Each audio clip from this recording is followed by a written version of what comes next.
I recognize the member for Chatham-Kent-Leamington. Thank you very much, Mr. Speaker. I'm choked up at that infamous introduction. Thank you. You know, I am happy here to stand here today for the third reading of the Protecting Ontario Elections Act, Bill 254. I also want to take the time to thank everyone for all of their hard work bringing this bill to the stage, as it is now in its third reading, and to thank everyone who has in fact participated in the debate process, be it for or against this particular bill. Everyone needs to be heard. That's fair. I also want to thank Elections Ontario for their hard work and knowledge pertaining to accessible, fair, and timely electoral process.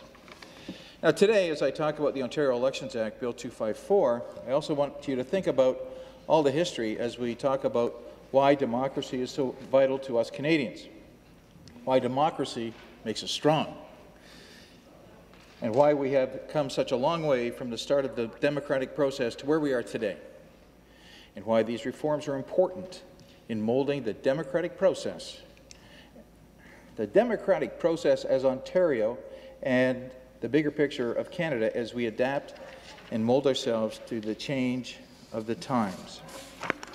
I could get into the history dating back 153 years ago. Yes, that's 1867. But I would rather get into a few other key points in my presentation today. You know, when we talk about voting rights, it comes down, and when it comes down to an election, Speaker, there are many other rules and regulations that people don't even consider or realize that goes on in the background. When a discrepancy is noticed, it is up to the government in power to look at the policy and shape it in order to benefit all of Ontarians with fair and just provincial election. Sadly, today, not everyone shares that same opportunity as we as Canadians do. In 2020, Canada was ranked number 5 on the Democratic Index with a score of 9.24 out of 10. Now, the Democratic Index is based on 5 categories: electoral process and pluralism, the functioning of government, political participation, political culture, and civil liberties. Now, look, let's face it, COVID-19 has changed it all for a lot of us right now. It's hard to believe that it's already been over a year that we've been battling this virus. If you were to have asked me 2 years ago where I think Ontario would have been by now, pandemic certainly would never have crossed my mind. The next provincial elections are just around the corner. Who knows where we're going to be in 14 months from today? But this is why Bill 254, Protecting Ontario Election Act, is so important to update and keep fresh with an evolving population and evolving circumstances. We need to ensure that our democratic system is being protected when we are faced with unforeseen challenges such as COVID-19. And as a governing government, we also need to make it easier and safer for Ontarians to vote on Election Day and in advanced polls.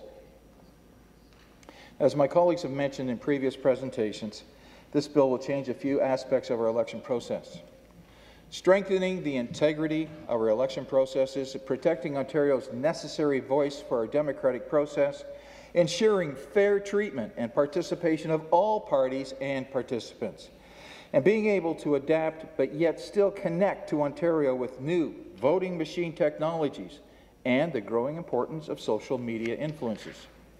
Now, new penalties and methods for those who think that they are above the law and decide to choose fraud and conspiracy over human rights, or rather over Ontario rights, are in for a rude awakening. Protecting the voice of individuals by setting stricter rules and regulations for third-party groups wanting to influence elections to swing to their favour. Well, we're changing that.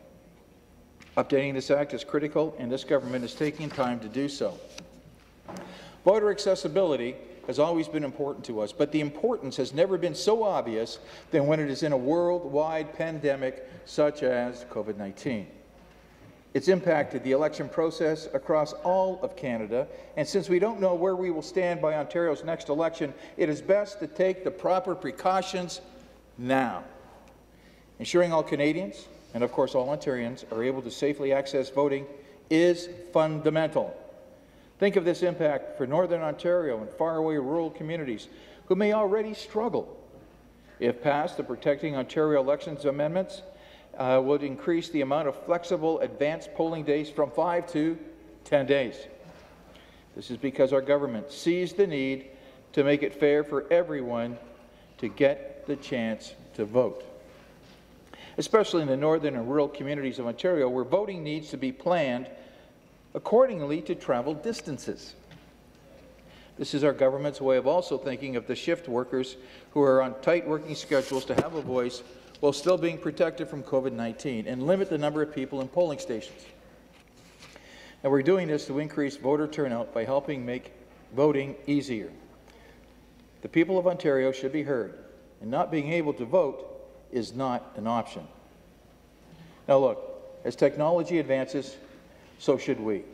Adaptation is key. This is what makes us strong. And now that technology exists, we should exist with it. Our government is also proposing to create an advisory committee appointed by the Chief Electoral Officer of Elections Ontario. This committee will advise Elections Ontario with guidelines for analyzing the best voting equipment that is up to date with the times, that best suits the needs of Ontarians across the province. Not political parties, of Ontarians. Newer technologies make it safer and easier to cast and count ballots, ensuring that we are still following legal protocols.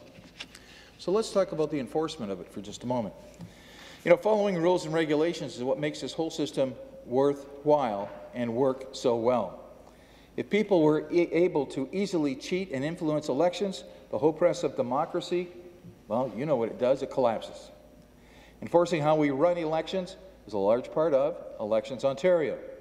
And as of right now, if there is a minor infraction such as a political ad not disclosing who was paying for the ad, it is up to the Attorney General if they are to be prosecuted or not. Our government is proposing to change the Act to allow the Chief Electoral Officer to administer monetary penalties. This will back Ontario with federal practices. Well, let's talk about, we have some independent members here in the Legislature, so let's talk about them for a moment. As mentioned in my introduction, Ontario has primarily gone back and forth between PC and Liberal government.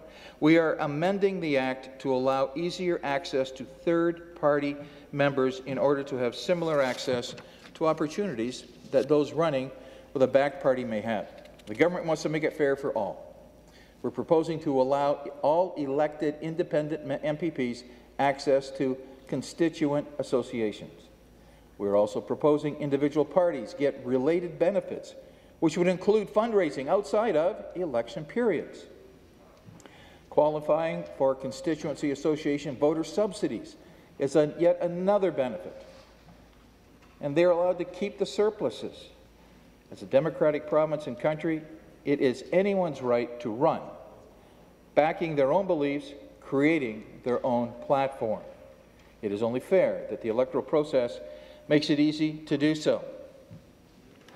Now let's talk about contributions. We seem to have heard a lot from the official opposition with regards to their one single-shot focus on donations. This is a nonpartisan idea. You may think it favors one party or another. Your people are also allowed to donate whatever they want as ours and other parties.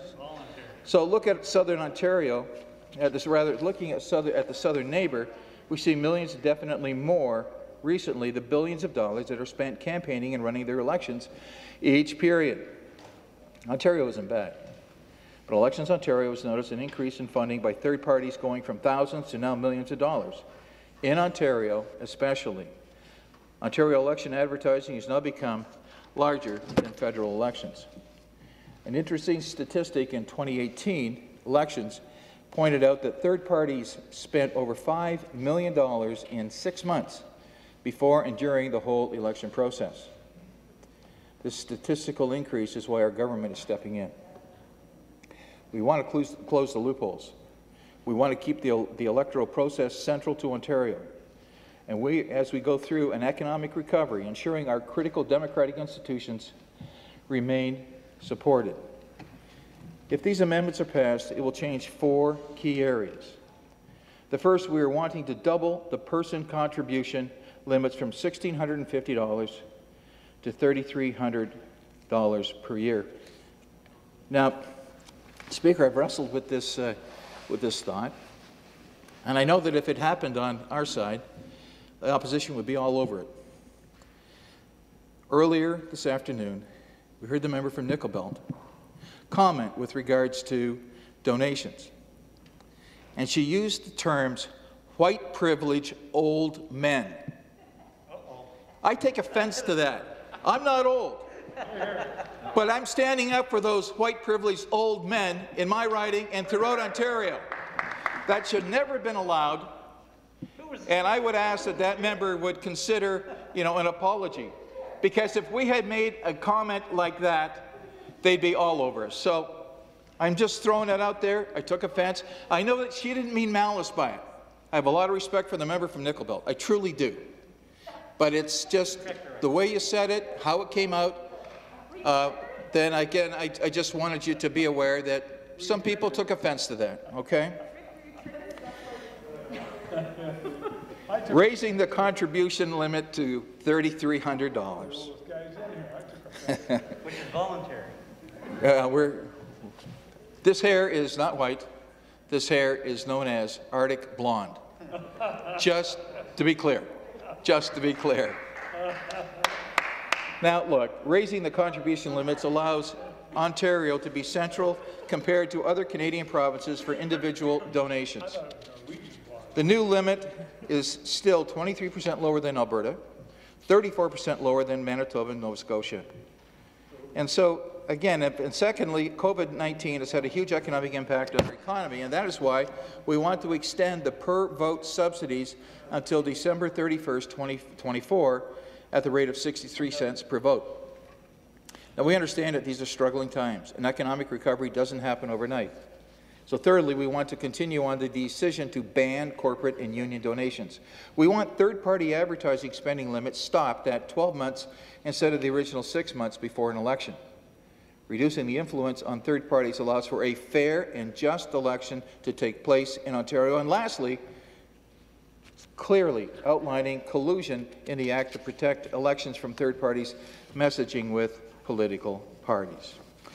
Speaker, I could go on and on with regards to what our bill is prepared to do, and I'm somewhat disappointed that the opposition chose to focus on one aspect of which is nonpartisan, by the way, in terms of allowing Order. Thank you.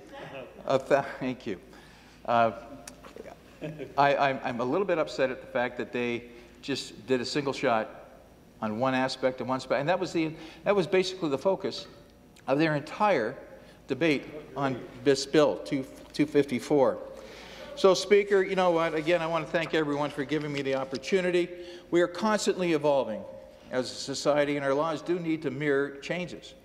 COVID-19 has impacted all of us and has made us ask the important questions, especially with the elections quickly approaching. Technology is yet another great example of how we need to adapt and grow together. These changes will help ensure our democratic processes are being protected as we host a fair and just race for everyone involved. So I want to say thank you, Speaker, and with that I move that the question be now put.